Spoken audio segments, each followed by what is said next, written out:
Hi, my name is Nate Ludwig, and I'll be your student's seventh grade history teacher for the 2020-2021 school year. I'll just lead you through a quick little presentation here about what the class is, what to expect as parents, and what your students are going to be expected to do in class. So first off, a little bit about myself. From Quincy, graduated from Quincy High. After that, got my bachelor's degree in history from Millikan University, then a master's degree in education from Quincy University in 2014. Immediately after that, I got a job here at junior high teaching seventh grade social studies and have been here ever since. So some useful tools for you as parents. Skyward obviously can keep you up to date on grades, how they're performing in class, what they're doing, and their assignments. And then Microsoft Teams, which will allow you to see the assignments and different things that they are doing each day in class, as I will post the assignments, activities, anything that we do in class on Teams so that they can access that even if they are at home. All right, so the seventh grade curriculum this year is completely different. It's new. This came down kind of from the state saying that they wanted us to do this in a different way. So instead of focusing on timelines as far as, where we used to cover colonial America to the Civil War, we are focusing on concepts. And the concept that we're focusing on like this first semester is power. So where does power come from?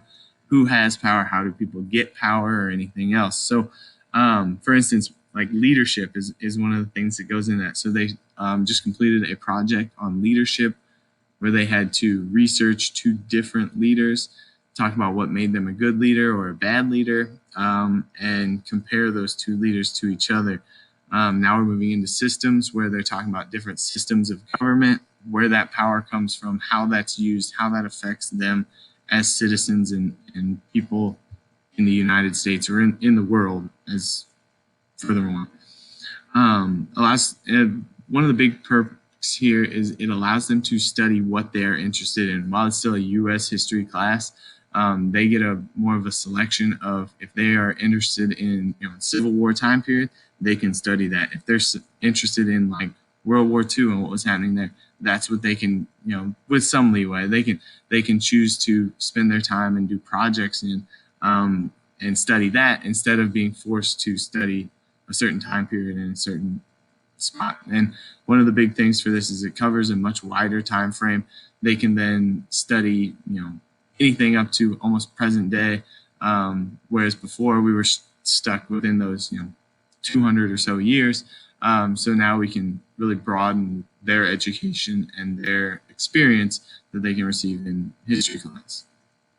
All right, so grading and expectations, pretty basic for what the school does. 60-40, 60% is going to be projects, tests, quizzes, anything like that. 40% is going to be that daily, well, not daily, but regular homework. Homework will be due the next day unless told otherwise. Late work will be accepted the day after the due date, but no later. So if an assignment, and for you, if you're looking in Skyward, if an assignment is marked as missing, they can still turn it in and get credit. If it's not marked as missing, then unfortunately it's too late and they've passed that time. Obviously, absences work a little different, and they get some extra time.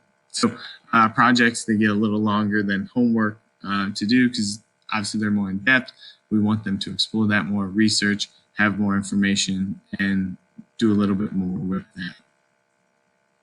Absences, they'll still be responsible for their work, even if they're absent for a day, a week, 2 weeks, anything like that. All work is posted to Microsoft Teams daily, so students can stay on track. So if they, are sick for a few days, they can stay on Teams and they can get that done and turn it in so they don't have to come back to a pile of work or anything like that, which helps them out, helps me out, and is better. Now, obviously, if they're sick or anything, they're going to get some little extra time to work on those assignments and get those done, but that is an option. They can do it at home so that they don't come back and try to play catch up. Contact info, if you ever have any questions or concerns, email is going to be the best way to get a hold of me. I can check that at least once a day. I usually check it throughout the day, and you can see that on your screen there. And I'll do my best to reply to you in a timely manner. If you don't email or that doesn't work for you, you can call the school and call my extension 1330 and leave a message, and I will try to get back to you as soon as possible. All right. Other than that, I'm looking forward to this year. I think it's going to be a great year.